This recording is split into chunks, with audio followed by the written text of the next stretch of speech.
Hello everyone, I'm Priyanka Bish from DPS Lamachor. Today in this session, we'll be discussing about the new chapter, which is chapter number 1 of Accountancy Part 1. Chapter's name is Accounting for Partnership Fundamentals. So in this chapter, we'll be studying about the basic concepts of partnership and partnership firm also. So basically, in the previous class, we have already studied about the sole proprietorship form of business, where only one person have to manage his business. The risk is beared by one person, profit is shared by one person. So only one person is controlling the whole business. But when the business wants to expand, if the businessman wants to expand his business, he can come in contact with two or more person and they can agree upon starting a partnership firm. So basically, partnership is, according to section 4 of Indian Partnership Act, the definition of partnership is, partnership is a relation between the person who have agreed to share the profits of the business carried on by all and any of them acting for all.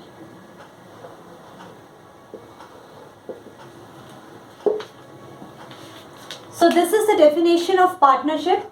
It is a relation between two or more persons. So basically, partnership is a relation of faith and trust. Here, two or more persons agree to share the profits of the business according to the agreed ratio, and this agreement can be written or oral. Now here are some features or characteristic of partnership. First feature is two or more person. Now in this feature, it means to start a partnership firm, at least two person is required.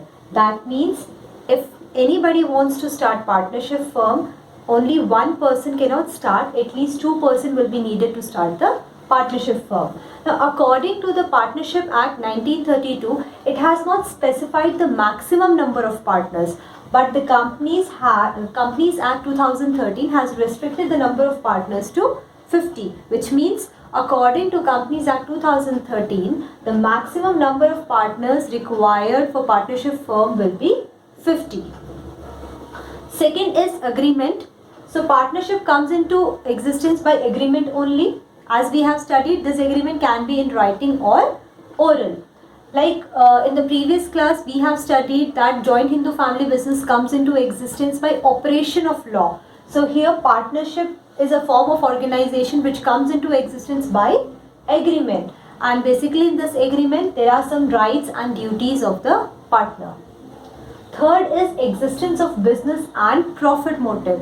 It means the partnership is formed with the purpose of carrying on the business with the intention of earning profit. There must be intention of legal business. That business cannot be illegal. For example, if two or more person have ownership right on some property, it cannot be called partnership. Fourth is sharing of profit. So this is the most important thing why people come and join and form partnership firm, because of sharing the profit. So they have agreed upon the ratio of sharing the profit between the partners. The main motive of agreement is which it decides the ratio on which the partner will be sharing the profits. And the last feature is unlimited liability. In partnership firm, the liability of all the partners is unlimited, which means if the firm suffers some losses, then the firm can use the personal assets of all the partners to pay off its debts. Now next is partnership deed. As we know, partnership comes into existence with an agreement. This agreement can be oral or written. So agreement basically contains the terms and condition agreed by all the partners. and generally the partner prefers the written agreement to avoid the misunderstanding and disputes. So we can say partnership deed is a written document which contains the terms and conditions of agreement. So partnership deed is basically a written document which contains the terms and condition of agreement. And what are these terms and condition? In this written agreement, generally the name of business is mentioned, nature of business, place and address of firm, drawings of partners, interest on drawing,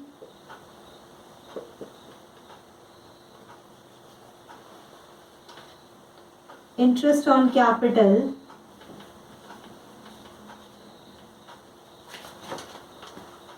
all these terms and conditions are mentioned in the written agreement. Now here are some rules which is to be followed by the partners in the absence of partnership deed, which means when partnership deed is silent, the partners have to follow the following rules. In profit sharing ratio, if the partnership deed is silent about the profit sharing ratio, then the profits among the partner will be shared equally. Second is interest on capital. No interest on capital shall be allowed on partner, but if there is any provision of interest on capital in the partnership deed, then such interest will be allowed only if there is a profit. Third is interest on drawing. So no interest will be charged on drawings if the partnership deed is silent. Fourth is salary to partner. So here, in the absence of partnership deed, no partner is entitled to any salary or commission for taking part in the running of the business.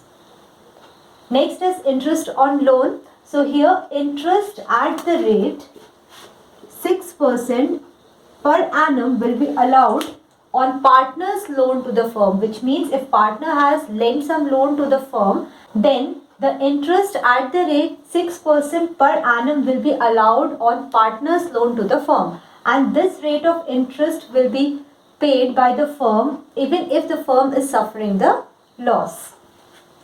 And the last is admission of a new partner. So without the consent of existing partner, no new partner can be allowed to be admitted in the partnership firm. So these were some rules which is to be followed by the partners in the absence of partnership deed. So in this session, we have learned the basic concept of partnership, what is partnership, features of partnership, what is partnership deed, and rules which is to be applicable in the absence of partnership deed. In the next session, we'll be covering some accounting treatment of partnership account. That's all for today. Thank you.